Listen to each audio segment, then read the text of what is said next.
Sore ini kita akan ngobrol dalam Kopi Sore Trijaya. Ngomong-ngomong, saya beneran bawa kopi loh. Nah, ini dia. Kopi jahe pendengar Trijaya. Kenapa jahe? Karena saya pengen coba kopi yang lain dari yang lain ya.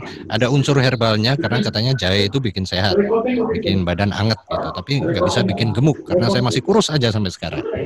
Ya, Kopi Sore Trijaya sore ini mengangkat tema tentang meningkatkan imun dengan herbal.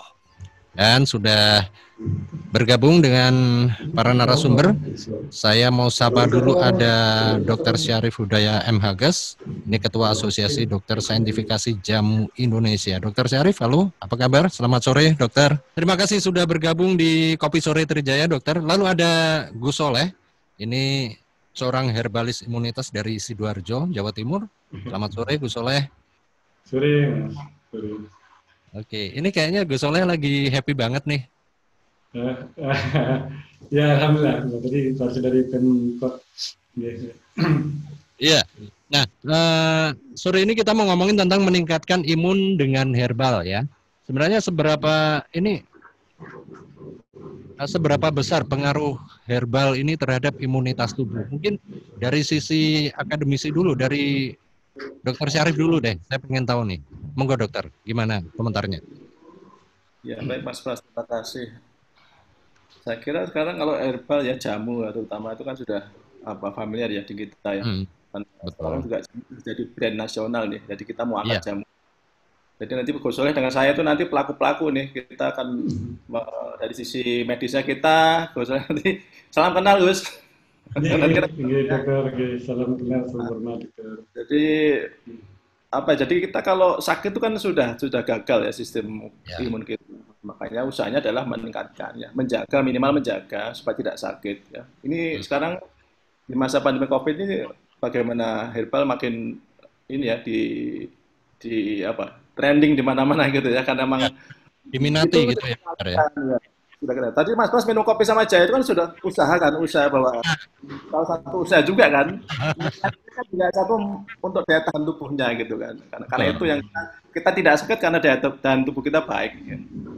Nah, tentu herbal ini kemudian jadi berkembang karena kopi itu juga herbal juga. Sebenarnya kalau kita makan sayur itu herbal juga ya karena herbal itu batasannya kan semua ramuan baik sendiri maupun formula ya, racikan dan sebagainya bisa dari tumbuhan, bisa dari hewan ya. Kalau di Cina itu malah dikembangkan dari kecoa, kelabang dan sebagainya ya. Jadi artinya kejadian genetik gelenik, kemudian juga mineral-mineral ya, vitamin K, sekarang vitamin D itu yang lagi trending sekarang ya, bagaimana orang berjemur tiap hari. Jadi bahan-bahan itu satu meningkatkan daya tahan tubuh kita ya. Jadi daya tahan tubuh itu nanti kalau di medis itu luas sekali ya. Jadi kemudian ada herbal itu yang kita pakai karena herbal itu tidak semua tanaman mengandung isi yang sama gitu ya. Jadi kenapa juga? Karena ada tanaman-tanaman khusus yang memang uh, spesifik untuk satu macam penyakit gitu ya. Akhirnya kalau herbal kita harus belajar karena tidak semua tanaman itu mengobati semua ya. Makanya kita dikembangkan. Jadi kami di BPTO kita mengembangkan itu termasuk juga herbal sebagai obat ya karena tidak hanya daya tahan tubuh tapi juga sebagai pengobatan mendampingi pengobatan konvensional ya.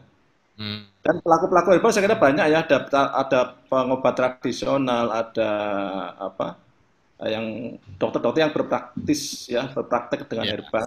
Dan di ranah kedokteran kita masih dalam kajian Mas Pras, jadi memang sampai terbukti bahwa herbal itu memang nyata terbukti ya. Dan yang penting standar ya, karena yang sekarang itu kan belum standar ya untuk semua pelaku herbal. Mungkin beda-beda tuh bahannya tuh. Jahe aja mungkin beda-beda antar pengobat A dan B ya nanti itu yang sekarang kita teliti bahwa nanti kita siapkan bahwa nanti ada PP yang 2021 ini kita akan mengakui bahwa pengobatan tradisional akan masuk berdampingan dengan konvensional nanti ya. Jadi ini sudah keluar PP-nya yang kita siapkan materinya.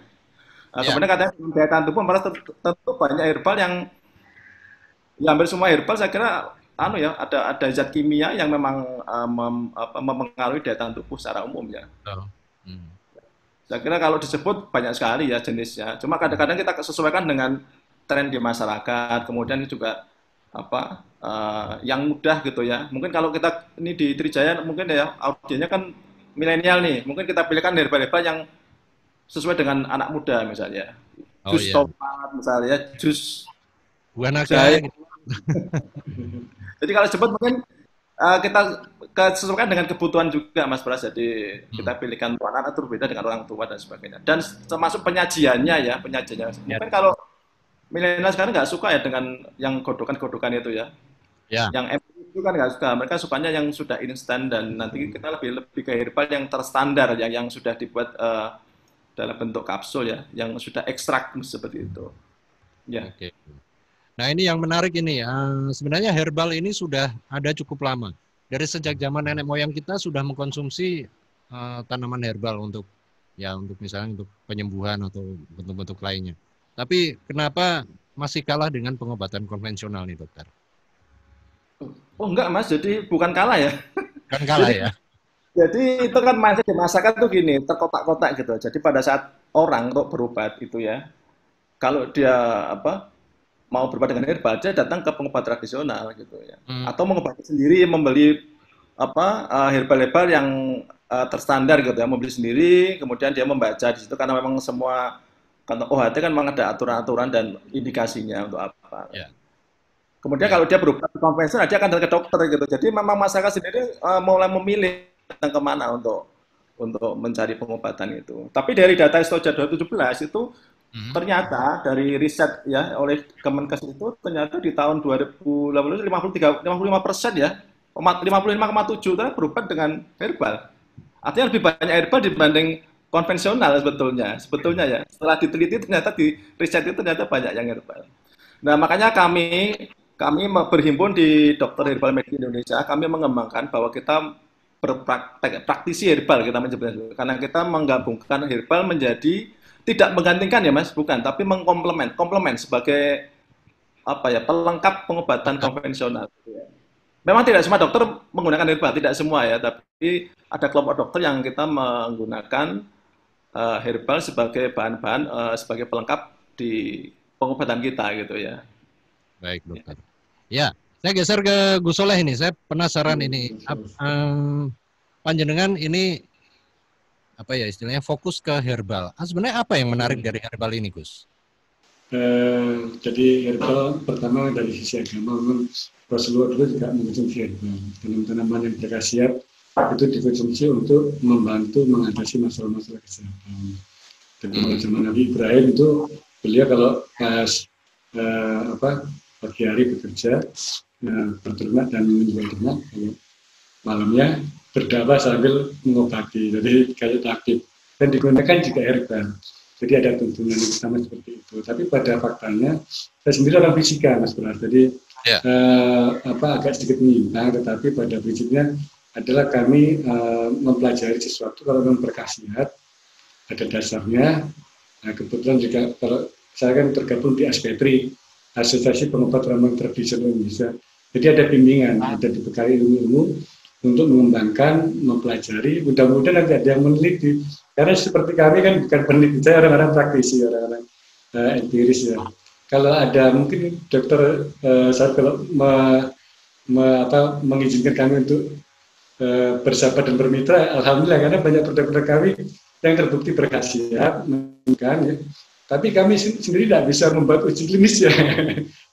Tapi banyak pasien yang sembuh dan memang betul-betul real, bukan yang ngaku-ngaku atau ada data-data di kartu status pasien kami ada dari pasien kista, miom, HIV, macam-macam ada.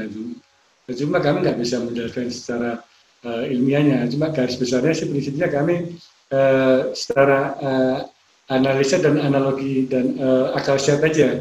Dari ini, sebab ini, hasilnya ini. Nah, jadi garis besarnya aja. Misalnya seperti itu. Atau mungkin apa yang perlu ditanyakan apa lagi? Ya. Tapi memang betul-betul saya sendiri sebetulnya kagum dengan herbal yang ada di tanah Indonesia ini, dan Nusantara ini. Seperti kista 21 cm, saya pikir kok bisa sembuh ya. Cah yang katanya membahayakan ternyata tidak terjadi bahaya. Jadi sampai saya tahu sendiri isinya cairan kista itu seperti apa, air ketuban seperti air beras kencur, baunya apa seperti apa, dan tidak sampai terjadi bahaya. Ada pasien jantung sampai datang kepada kami habis operasi, tapi memang mungkin ada kendala-kendala yang tidak segera teratasi, mungkin karena faktor biaya juga ya.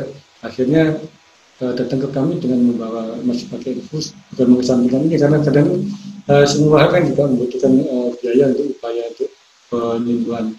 Tetapi ini memang di luar kemampuan pasien sehingga ada kepada kami. Diharapkan lanjutkan dengan pengobatan herbal untuk kasus-kasus penyakit jantung. Ya alhamdulillah sembuh.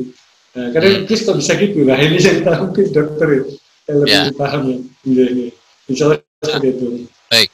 Nah, yang menjadi fokus panjenengan ini herbal untuk jenis apa nih, Gus? Apakah semua jenis tanaman herbal atau tertentu aja, Dok? Ini. Kalau ini mungkin ini ya, kita membahas masalah imun ya. Kami ada seperti meniran, jahe, kencur, rembulan, habatus soda, temulawak, kunyit. Itu memang meningkatkan daya imun. Seperti yang jenengan lihat tadi saya lupus kok berseri-seri. Tadi saya dari Pemkot ngantar proposal untuk masalah COVID tadi kan, saya lelah. Akhirnya minum herbal, ingat yang indah-indah langsung sumringah gitu. Jadi herbal pun bisa. Betul ini memang saya tadi lelah. Gitu ya. Baik. Nah, tadi Gus Soleh katakan juga kalau untuk uji klinis dari pelaku herbal ini belum bisa. Terus tadi diakui juga sama Gus Soleh kalau beberapa pasien yang mengkonsumsi herbal sembuh. Nah, ini kan berarti sudah terbukti. Kenapa harus ada uji klinis? Mungkin Dokter Syarif bisa memberikan penjelasan juga. Gus Soleh dulu deh, monggo Gus.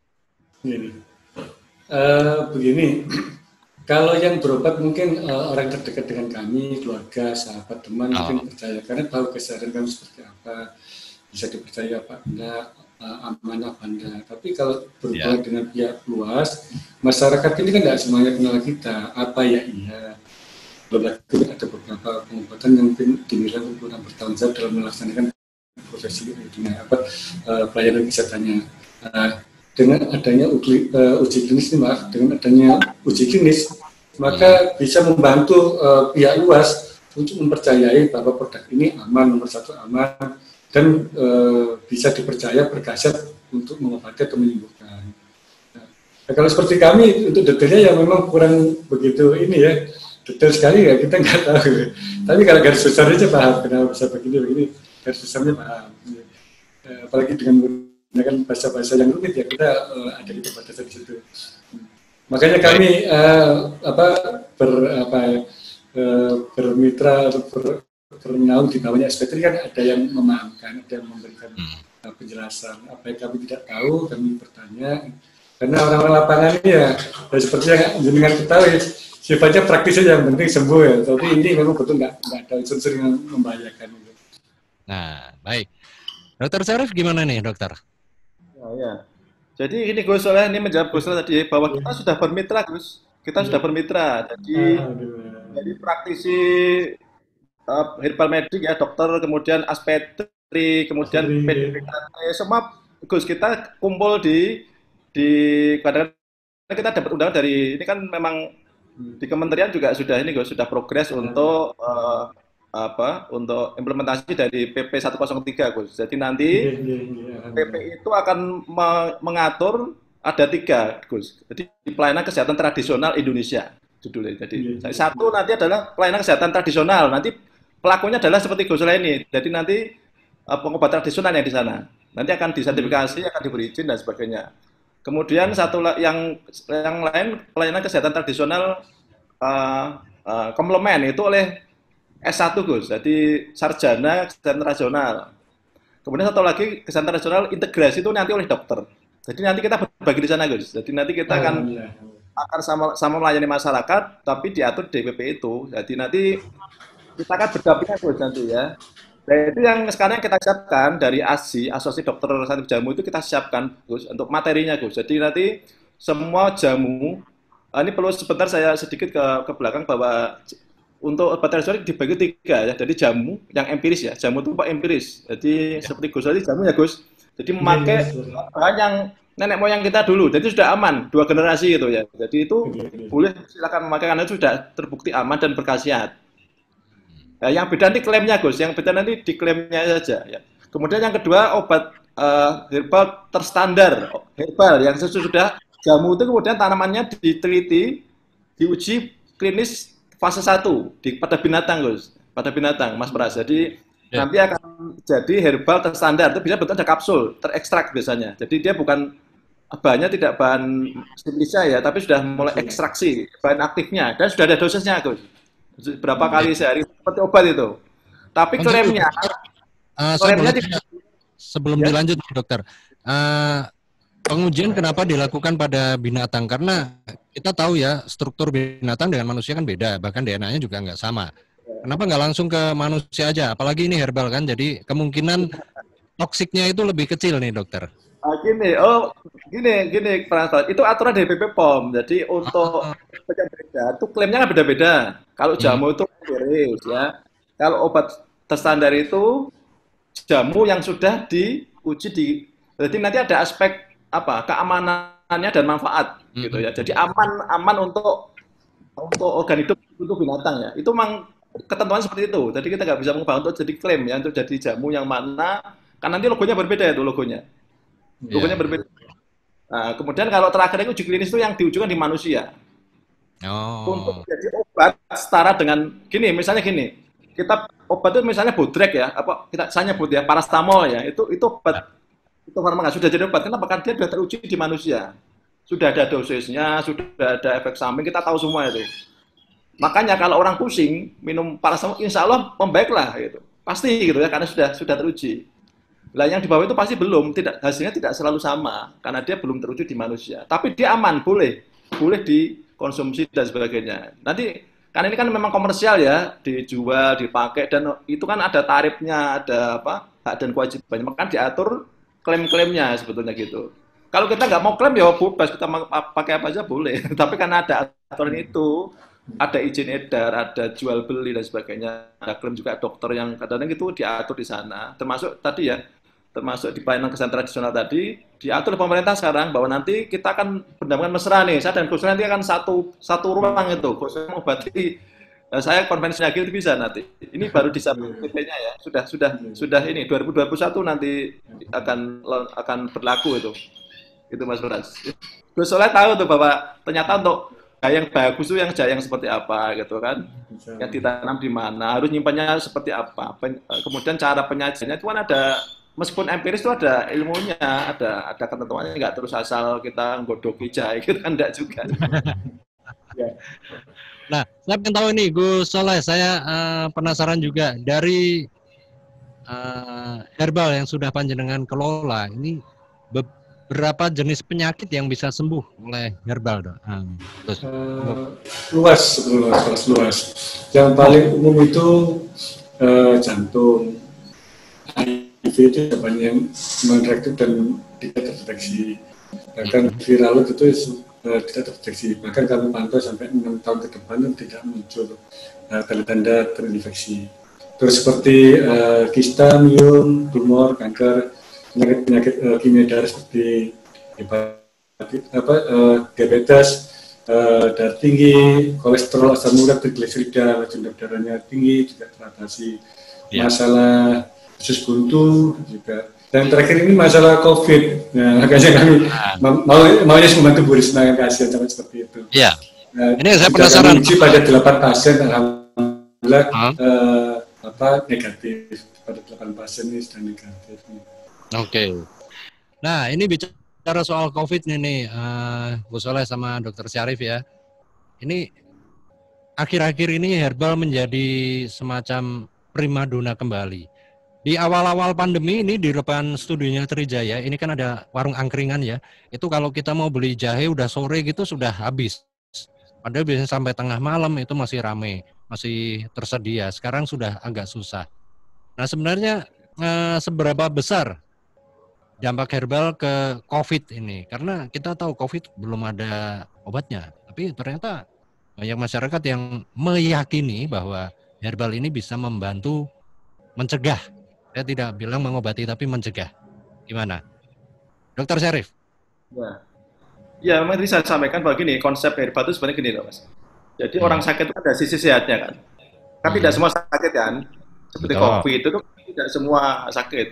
Nah, pengaruh herbal untuk jenis tanaman tertentu itu bisa mengaruhi daya tahannya, sistem imunnya gitu ya. Diklaim seperti itu.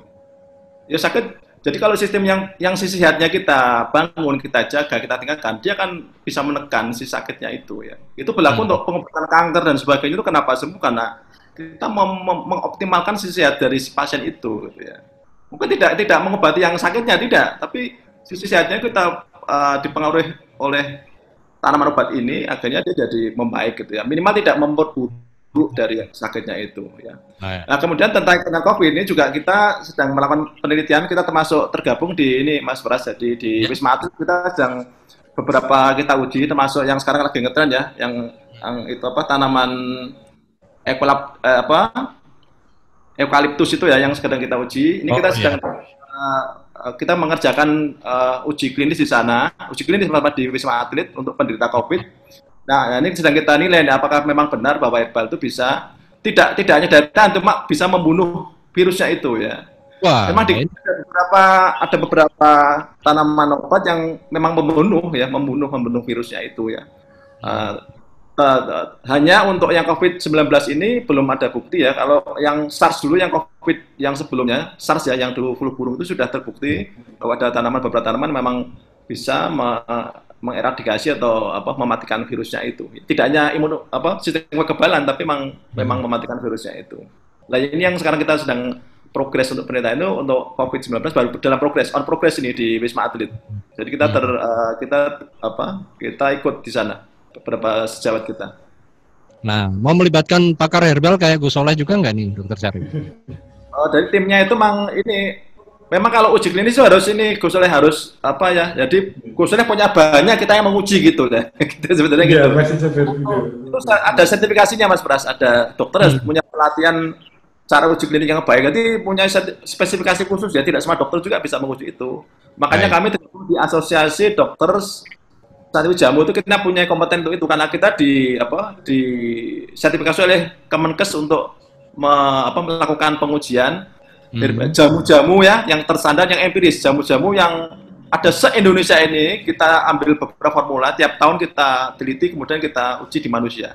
Jadi kita sekarang punya beberapa formula yang memang secara empiris baik, ternyata juga baik hasilnya secara diuji klinis, gitu ya. Namanya nanti jamu saintifik nanti, nanti jamu itu akan kalau sudah akan kita berikan share ke masyarakat ya, bahwa nanti masyarakat yang membuat jamu. Jadi masyarakat nanti kalau membuat jamu itu akan sama, jamunya jenisnya apa, terus kemudian berapa dosisnya dan sebagainya. Itu yang kami teliti. Jadi kami tidak mengubah materinya, tapi kita ujikan, kemudian karena tadi saya sampaikan bahwa standarisasi bahan itu yang sulit.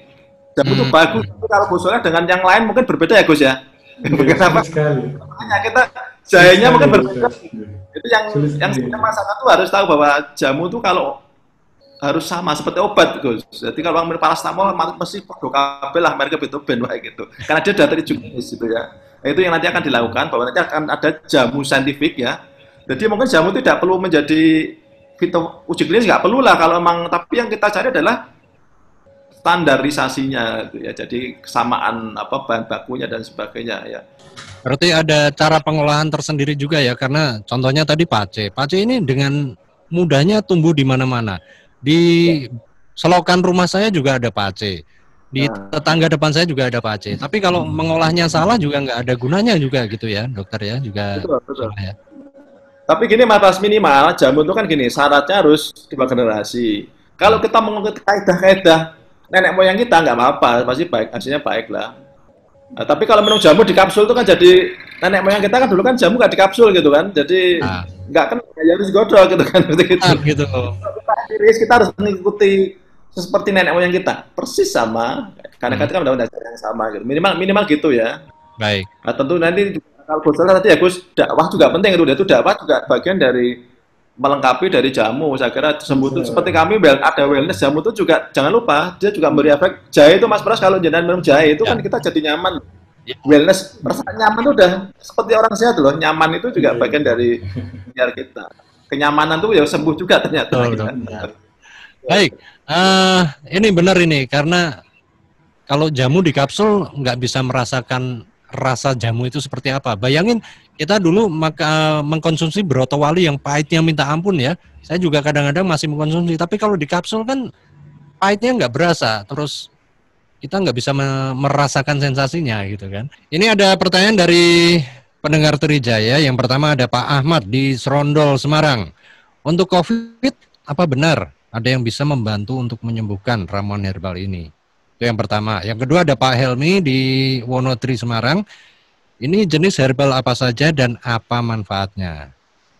Ini kayaknya dua narasumber kita bisa menjawab ini. Dr. Syarif dulu, monggo, nanti dilanjut ke Soleh ya. Silakan. Ya, untuk COVID ini sudah ada panduan Mas Pras, jadi edaran dari Kementerian Kesehatan. Jadi judulnya pemanfaatan obat tradisional untuk pemeliharaan kesehatan, pencegahan penyakit dan perawatan kesehatan selama COVID. Jadi sudah ada panduan yang ini memang tembusannya ke gubernur dan bupati ya. Cuma saya nggak tahu apakah sampai ke masyarakat atau tidak. Jadi sudah ada panduan cara membuat dan bahan-bahannya yang bisa dilakukan oleh masyarakat sendiri untuk mencegah ya, bukan mencegah kaitan dengan COVID ini. Jadi nanti kalau memang perlu nanti bisa sharing nomor saya, nanti saya sharing ke yang membutuhkan karena itu berlaku untuk semua orang sebetulnya. Cuma karena lintasnya ke gubernur dan wali kota mungkin nggak nyampe ke masyarakat ya. Gitu ya. Karena itu sudah ada petunjuk cara pembuatannya Mas Pras, sudah ada ya, sudah ada. Terkait dengan penanganan COVID-19 sebenarnya ada 3 hal yang potensi herbal ya. Satu, bahwa herbal itu akan menstimulasi kekebalan tubuh ya. Jadi kekebalan tadi ya, sistem imunnya itu yang akan diperbaiki karena kita tahu bahwa untuk yang beberapa kasus OTG pun kadang-kadang dia selama observasi 14 hari dia akan tetap sehat gitu ya, karena mungkin sistem kekebalannya baik ya. Tentu yang untuk sistem kekebalan tubuh ini bisa diupayakan misalnya dengan jamu biji ya, rimpang kunyit, temulawak ya, jahe, empon-empon ya kalau kita sebutnya seperti ramuannya jamunya Pak Jokowi itu kan, itu empon-empon ya, ada jahe, ada kunyit, ada temulawak ya, meniran, sambiloto, itu bisa dikonsumsi untuk meningkatkan kekebalan tubuh ya. Kemudian juga mengurangi gangguan kesehatan yang ringan, misalnya pada saat seseorang itu sakit, kemudian flu ringan, panas, demam ringan, itu juga kita bisa mengetahui dengan jamu dan herbal ini, misalnya dengan rimpang kencur, bawang putih untuk sakit kepala ya, kita bisa diberikan, misalnya sulit tidur, mual muntah bisa kita berikan dengan jahe dan sebagainya. Jadi untuk menekan gejala-gejala gangguan ringan, baik karena COVID maupun tidak karena COVID ya, mungkin kalau memang belum di lab juga kadang-kadang kita masih belum tahu. Kemudian juga yang penting juga mengatasi faktor komorbidnya atau penyakit yang menyertai penderita. Itu yang sekarang kan banyak jurnal-jurnal menyatakan bahwa yang beresiko tinggi adalah orang-orang yang punya penyakit komorbid ya, penyakit pembawa, misalnya hipertensi, penyakit gula dan sebagainya, itu mereka yang paling rentan terpapar ya. Jadi kita juga bisa mengintervensi dengan herbal. Misalnya kita untuk kasus-kasus tekanan darah tinggi kita bisa mengkomplemen ya antara obat-obat konvensional dengan misalnya dengan seledri, dengan bawang putih ya. Kita juga bisa memberikan edukasi ke masyarakat bahwa kita bisa mengobati penyakit-penyakit penyerta untuk ya orang yang beresiko ya dengan herbal dan jamu ya. Kencing manis misalnya dengan sambiloto, dengan daun salam, dengan pare ya, bisa diberikan. Nah, cuma bentuknya gini Mas Pras, bentuknya bisa masyarakat itu membuat sendiri ya dengan sekarang sudah banyak saya kira ya petunjuk buku-buku saku tentang itu sudah banyak sekali. Saya punya banyak, kalau nanti bisa share nomor saya untuk saya berikan banyak buku saku yang memang diberikan cara-cara penyiapan bahan dan pembuatan bahannya. Nah, itu saya perlu juga. Baik.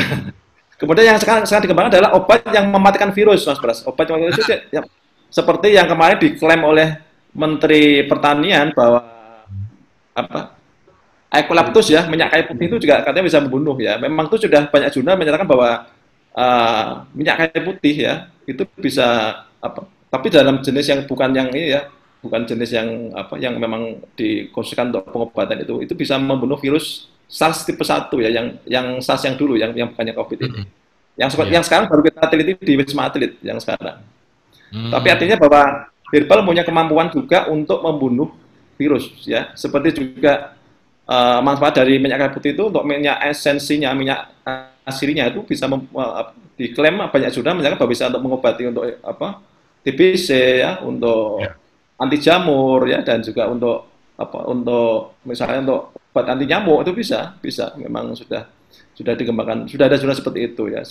Dan ini sudah ditangkap oleh teman-teman di industri bahwa ini sudah dibuat beberapa, termasuk sekarang ya ada gerakan kalung itu yang kalung itu ya sekarang Tapi kan itu kalau di sisi kita sih ya itu bagus.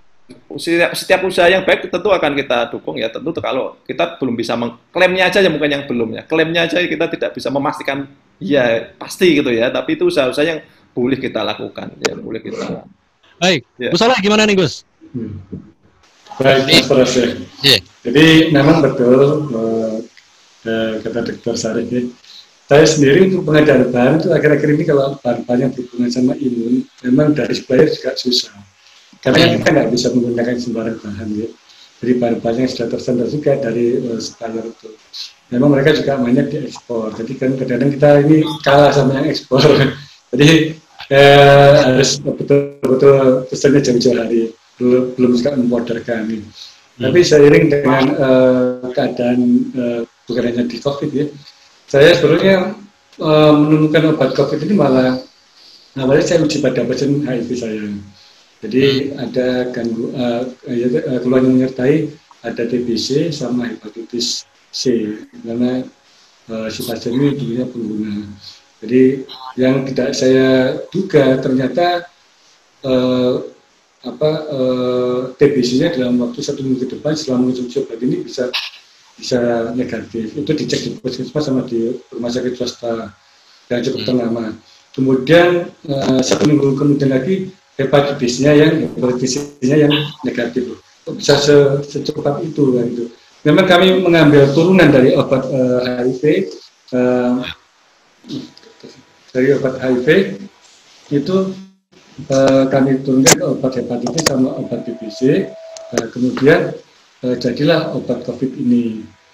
Mungkin kalau kami diizinkan, kami sangat senang sekali untuk membantu pemerintah mengirimkan sampel obat kami ke dokter untuk diuji di Wisma Atlet kalau diperkenankan untuk uji sama tahu memang betul-betul bermanfaat. Tetapi kami sudah menguji pada pasien di asrama haji itu memang alhamdulillah dari 4 pasien yang sudah terkonfirmasi positif minum herbal kami selama 2 hari, kemudian di swab ulang, swab yang kedua maksudnya ini, swab pertama kan positif tapi dikabari setelah 8 hari kemudian.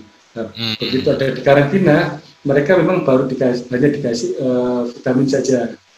Untuk obat penyertanya, mereka minta izin kepada pihak pelaksana apakah diperbolehkan untuk minum obat lain. Dan alhamdulillah diperbolehkan.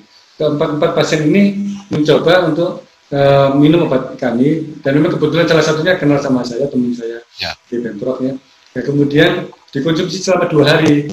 Jadi hari Jumat dikonsumsi, hari Sabtu siang di swab, alhamdulillah hari Seninnya keluar hasil swabnya sudah negatif. Bahkan di swab lagi sampai 3 kali akhirnya. Keempat-empatnya negatif. Hanya memang ada 2 orang yang memang mau berbagi berhubungan kepada kami. Dan ini juga kami ajukan ke Pemkot, ke Bu Risma, mudah-mudahan ini bisa direspon baik. Jadi saya kadang juga ini kalau memang betul-betul bermanfaat ya harus betul-betul diuji supaya masyarakat kan yakin. Ya kalau yang kenal kami aja yang sekelumit atau seliput kecil mungkin percaya, yang luas kan mungkin belum kenal kami juga tanda tanya apa iya jangan-jangan asal-asalan gitu. Dan dari pihak keluarga yang pihak keluarga pasien ini kan juga saya bantu juga untuk di rapid, di swab, dan alhamdulillah semuanya tidak tidak reaktif, non reaktif, dan hasilnya negatif semua. Jadi total ada sekitar 8. Dan yang terakhir yang 9 ini ada pasien di rumah sakit Menur di Surabaya itu sudah 5 kali di swab positif. Sudah lebih dari 2 minggu di sana. Kadang-kadang saya ini pengen cepat pulang. Saya ini juga kerja juga meskipun kurir, tapi saya punya kewajiban untuk menafkahi keluarga. Kalau di sini terus kasih keluarga terus nggak enak ngerepotin orang. Ini juga sudah saya obati dan hasil swabnya mungkin keluar besok ya, mudah-mudahan sudah 3 hari konsumsi obat kami, dan secara baru baik pun jatuh alhamdulillah sudah sehatan. Wah, mudah-mudahan kami juga termasuk yang negatif ya. Mudah-mudahan nanti nggak hanya kelompok masyarakat kecil aja, lebih luas lagi, alhamdulillah lebih baik. Tujuan kami sebetulnya membantu pemerintah mengenai nanti ke depannya bagaimana, nanti terserah bagaimana pemerintah mengapresiasi dan memberi jalan obat kami gitu aja. Baik. Nah, ini ada pertanyaan menarik dari Pak Budi di Semarang. Ini Bu Soleh juga Dokter Syarif ya. Sudah menjadi rahasia umum kalau dokter kebanyakan menggunakan obat-obatan kimia karena biasanya dokter bekerja sama dengan perusahaan farmasi. Bagaimana dukungan para dokter terhadap keberadaan obat herbal? Apakah akan direkomendasikan kepada ID untuk lebih banyak menggunakan obat herbal atau mungkin ada sikap lain? Wah, ini kayaknya Dokter Syarif ini yang bisa menjawab nih. Monggo, Dok. Ya, ya memang tadi awal saya katakan bahwa memang ada apa ya dikotomi gitu. Jadi orang tuh kalau berupaya berikhtiar untuk pengobatan, kadang-kadang kan dia harus datang ke mana nih gitu kan. Betul. Karena memang itu terpisah ya herbal ke, tapi tidak, sebenarnya tidak, bahwa memang di kedokteran sendiri memang dokter herbal itu memang belum ada kolegiumnya gitu ya. Jadi ini kan masalah klaim saja sih, pada dokter banyak kok yang mau, coba kalau Bapak datang ke dokter yang pasiennya banyak itu biasanya mereka pakai herbal ya di perifer ya. Tergantung kebutuhan juga ya. Kalau dokter punya pasien penyakit kanker sudah stadium sekian, sudah angkat tangan, ya pasti mereka dapatnya herbal, gitu. Mau diapain lagi gitu ya. Itu kita lakukan di para praktisi teman-teman di, ya sudah, karena itu memang tentu dengan batasan bahwa yang kita pakai adalah memang yang sudah teruji dan sebagainya. Minimal herbal terstandar gitu minimal ya, karena kita juga dokter konvensional itu kita banyak diatur di ketentuan-ketentuan memang secara profesi ya, kita diatur itu. Jadi kita nggak boleh memang karena aturan itu kita jadi nggak boleh sebetulnya. Jadi untuk jamu untuk menjadi itu harus punya tahap-tahap tadi ya, uji klinis dan sebagainya, karena memang kita harus di kedokteran itu harus memang teruji betul, memang benar dan memang berkhasiat, aman, dan kita harus tahu farmakodinamik dan karena kita memberikan itu kan nanti kan jadi klaim, akan jadi protap kita untuk pelayanan itu gitu ya. Gitu ya. Jadi harus berlaku untuk semuanya. Tapi saya sampaikan bahwa teman-teman berpraktek herbal banyak ya, banyak. Jadi kita di PDAMI kita se-Indonesia banyak itu Pak. Jadi lebih dari banyak dokter ya memang. Kemudian juga di Asosiasi Dokter SJ, belumnya di Aspetri. Tadi Aspetri juga ada dokter teman-teman kita yang sahabat yang memang menekuni ya, artinya menekuni berpraktek dan sebagainya, tapi tentu kita tidak mengklaim sebagai jadi jangan dicari ya, dokter herbal itu nggak ada, kalau di pelangnya nggak ada gitu kan. Kadang-kadang ketentuan kita konvensional ya, tapi makanya herbal dipakai dalam ranah komplement, melengkapi apa yang kita upayakan dengan konvensional. Misalnya seperti ini, misalnya pada kasus orang hipertensi, kalau dia tinggi sekali kan kita nggak mungkin pakai herbal dulu, pasti kita pakai kimia dulu, karena pasti menurunkan gitu ya. Tapi pada saat dia menjadi baik, ya stabil, kita akan mengomplement dengan herbal, menggantikan dengan seledri lah dan sebagainya. Karena kita akan mengurangi efek samping dari kimianya. Gitu ya. Jadi kalau kita memakai namanya komplement alternatif, kita mengkomplementkan, tidak mengganti ya, bukan mengganti. Dan tentu ini kalau seorang pasien hanya batuk pilek ya pasti nggak mendapat herbal kalau kita ya. Jadi batuk pilek mendapat obat flu lah gitu kan lebih cepat ya. Tapi untuk orang yang sering batuk pilek ya bisa kita berikan obat-obat karena ini kan sistem kekebalannya kita intervensi dan sebagainya ya sebagainya. Ya sebagainya di konsep kita tuh komplement ya. Tidak anjur dokter melakukan hanya praktek dengan yang tidak, tapi itu bagian dari ikhtiar kita di dalam makanya rasional juga kita pakai.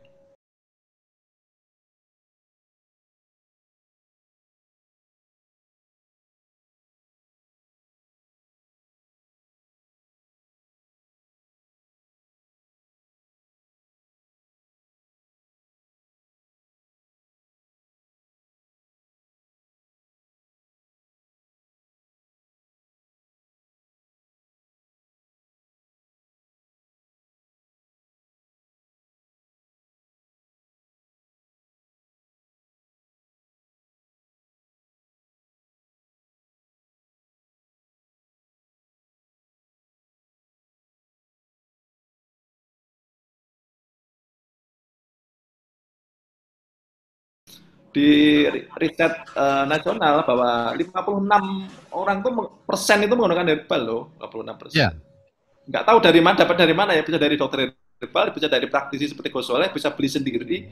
Itu lebih tinggi daripada orang minum obat konvensional. Ya. Jadi itu kenyataan ya, riset kan kenyataannya itu seperti itu, faktanya ya, gitu ya. Cuma orang memperoleh itu dari mana itu yang Nah, mungkin kalau dokter herbal tidak banyak ya, memang tidak terekspos karena kita kan ada ketentuan yang memang kita tidak mengklaim sebagai dokter herbal sebetulnya.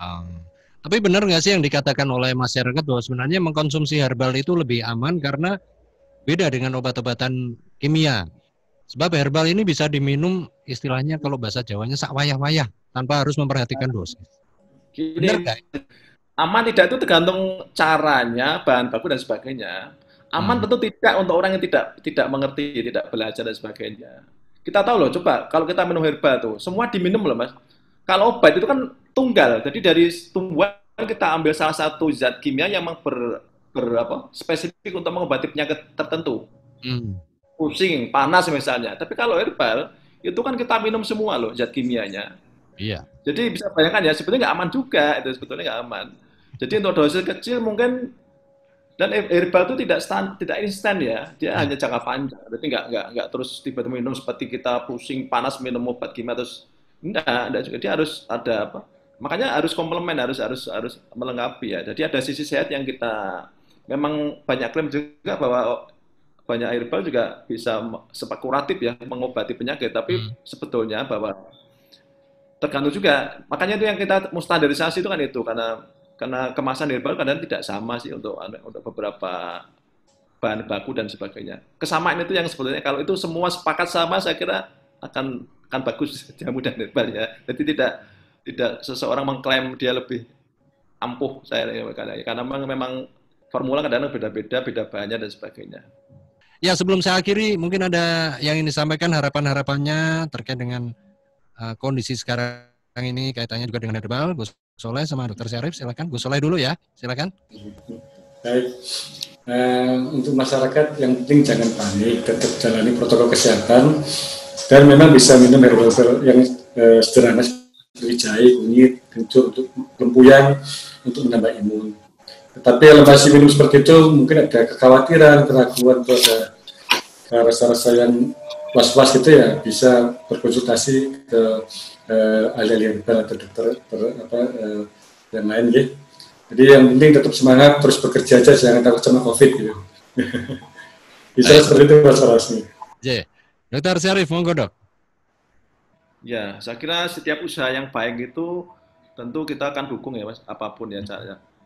Kemudian juga herbal saya kira tidak menggantikan konvensional ya, bahwa herbal itu adalah melengkapi, itu yang penting bahwa semua bisa diupayakan. Masyarakat boleh minum empon-empon lah, mau tingkatannya jamu tradisional empiris yang gawe dewe gitu ya, bikin sendiri, kemudian membuat sendiri, tentu dengan banyak sih saya kira tutorialnya di banyak YouTube saya kira sudah banyak ya, dan itu baik saya kira, dan itu selalu baik untuk apapun ya, tidak hanya COVID ya, bahwa itu kalau kita sehat tentu kita akan aman dari COVID dan sebagainya. Selain juga yang sudah germas-germas yang sudah dilakukan seperti social distancing dan sebagainya itu tetap dilakukan. Saya kira herbal juga bagus ya, pada kita sehat itu meningkatkan, tapi tentu tidak instan ya, kita harus rutin meminum dan sebagainya.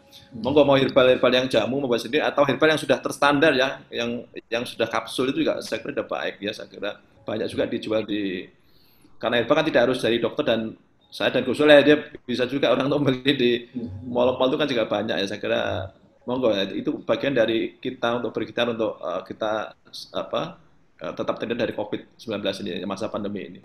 Ya. Baik. Terima kasih Dokter Syarif, Gus Soleh sudah ngobrol sore hari ini dalam obrolan kita di Kopi Sore Trijaya. Sukses selalu buat panjenengan berdua ya. Ya Mas Pras, Mas Sore. Iya, selamat sore.